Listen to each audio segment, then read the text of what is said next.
On this Sunday in Seoul, we're going to continue to follow up on the story around that Roy Jones decision. We're going to be trying to go back to boxing. Wally Matthews is trying to get a Boxing Federation official there to respond to the charges. We just heard from boxing coach Kenny Adams. More on that in just a moment. Now we're looking ahead to the gold medal game in volleyball, matching the USA against the Soviets. For a look at what we might expect and what's going to determine the outcome, let's go on over to Chomshil Gymnasium. Bob Trumpy and Chris Marlowe. The site is Chomshil Gymnasium. We expect 20,000 people to witness the final team event of the 1988 Olympics. USA defends its 84 gold medal against the Soviet Union. Chris, the U.S. and Soviets have played a great deal of international volleyball, but very seldom in Olympic competition. Only twice before. The last time in Mexico City, 20 years ago, the United States beat the Soviet Union 3-2, and most people still consider that the greatest upset in Olympic volleyball history. All right, Chris, in dealing with this match, it does appear in most cases that in a championship instance, you oversell the two teams.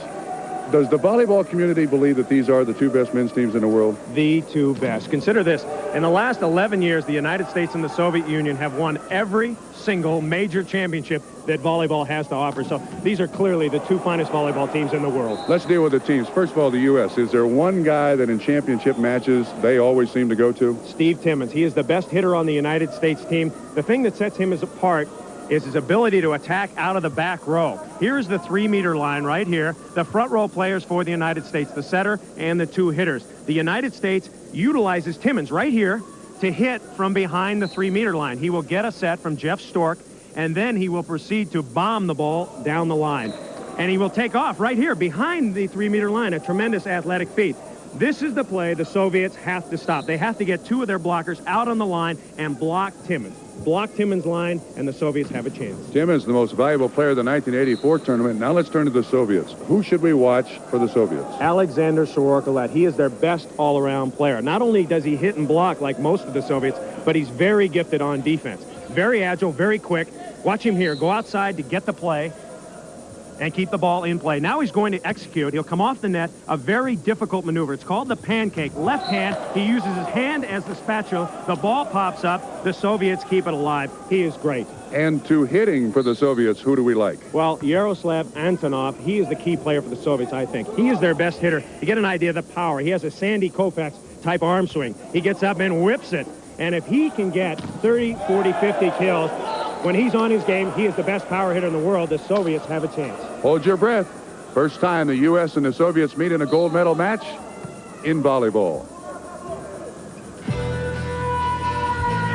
The USA and the USSR, a gold medal game coming up in just a moment, right after the station.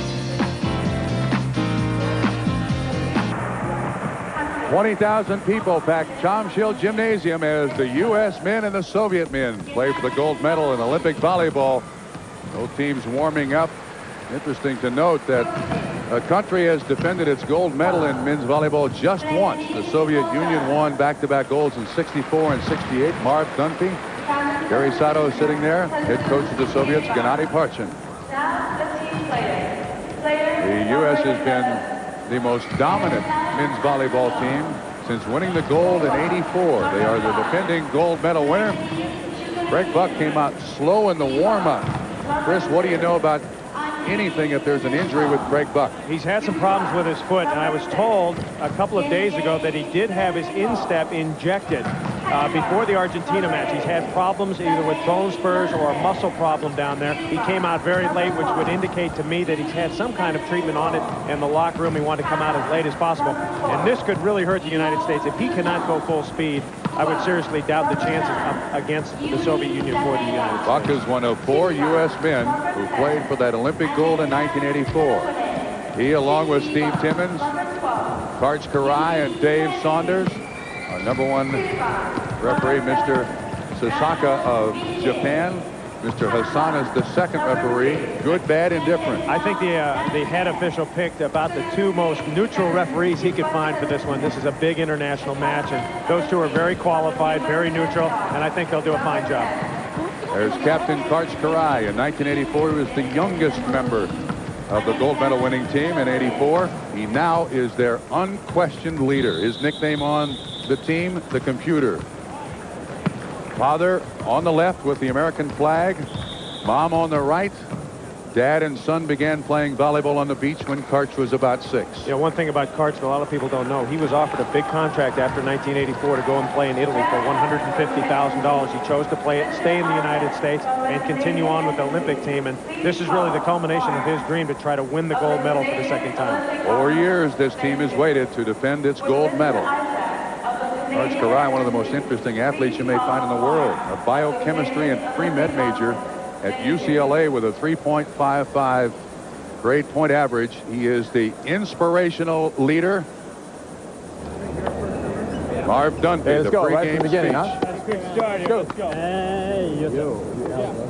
What? Not exactly the most enthusiastic go I've ever heard, but well, one of the great things about this team is it's self-motivated, it's self-disciplined.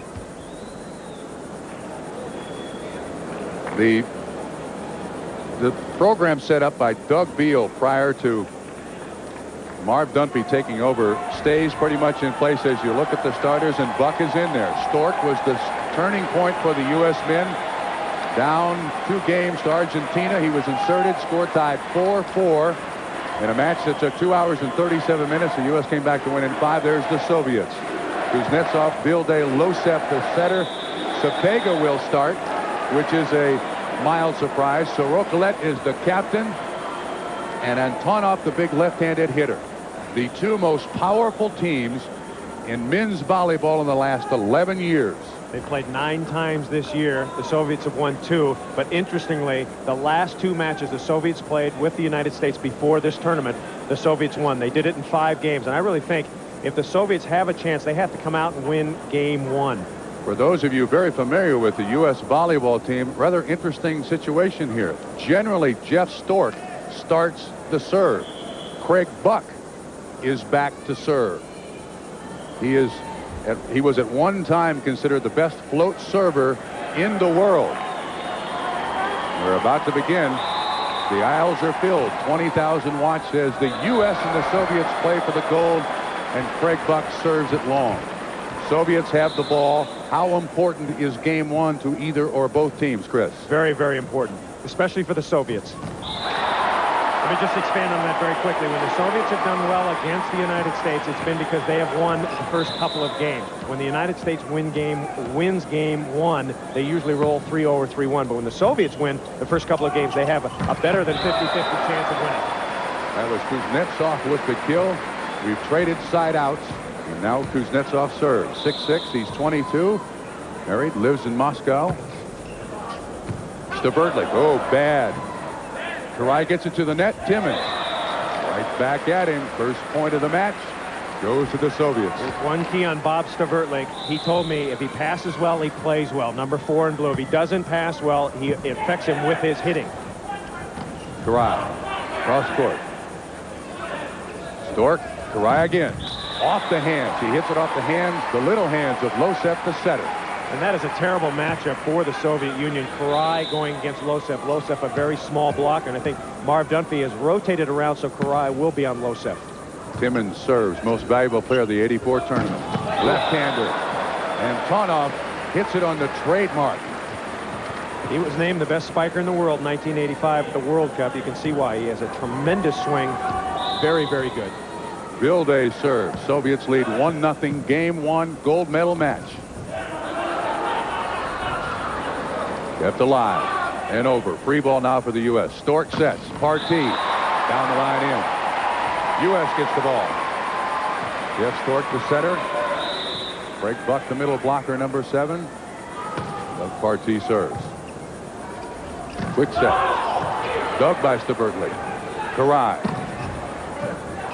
Antonov keeps it alive. Losef. Quick set.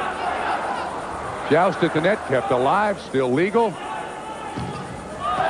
Losef, the smallest member for the Soviet team, hits it through the block. Soviets get the ball. I think actually Losef is one of the weak spots on the Soviet team. Their setting is not very good. They have a very old backup setter, and I think if they do have an Achilles heel, it is at the setting position. They have tremendous hitters. And the Soviets let it drop. Jeff Stork, the left-handed setter, a former hitter from the outside, still knows how to hammer the ball down. U.S. gets the ball. Soviets lead 1-0. Game 1. Sorokolet, the team captain. It's very easy to